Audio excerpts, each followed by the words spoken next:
ఏంటివన్నీ ఇలా వచ్చావు? సార్, మా రైతు తన చెరువులోకి నీళ్లు తోడటానికి ప్రయత్నం చేస్తున్నాడు. నీళ్లు తోడే పైప్కి తను 500 మైక్రాన్ మెష్ వాడాలని ట్రై చేస్తున్నాడు. ఈ 500 మైక్రాన్ మెష్ నిజంగానే బయోసెక్యూరిటీని కలిగించగలదా?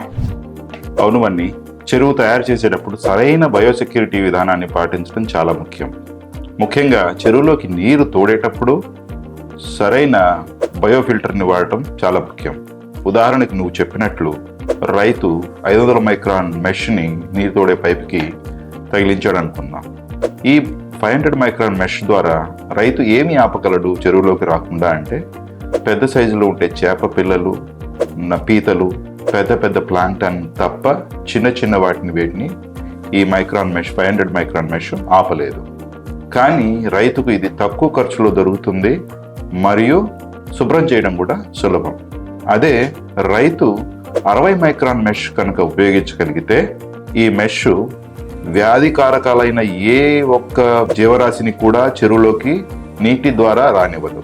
కానీ రైతు దీన్ని శుభ్రం చేయాలంటే కొంచెం కష్టపడాలి. ఇది ఖరీదు కూడా కొంచెం ఎక్కువగా ఉంటుంది. కానీ ఎక్కువ కష్టపడితేనే మంచి బయోసెక్యూరిటీ లభిస్తుంది.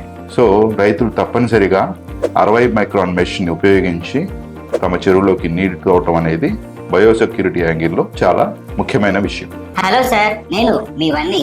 మీ రొయ్యల సాగులో మీరు ఎదుర్కొనే ఎన్నో సమస్యలకు సరైన పరిష్కారాలు, రొయ్యల సాగుకు సంబంధించిన ఎన్నో చిట్కాలు మీ ముందుకు తీసుకువస్తున్నాం. మా ఈ వీడియోస్ ని మిస్ అవ్వకుండా ఉండాలంటే మీరు తప్పనిసరిగా మా పీవీఎస్ ఆక్వాకల్చర్ సొల్యూషన్స్ ఛానల్ ని సబ్స్క్రైబ్ చేసుకోండి.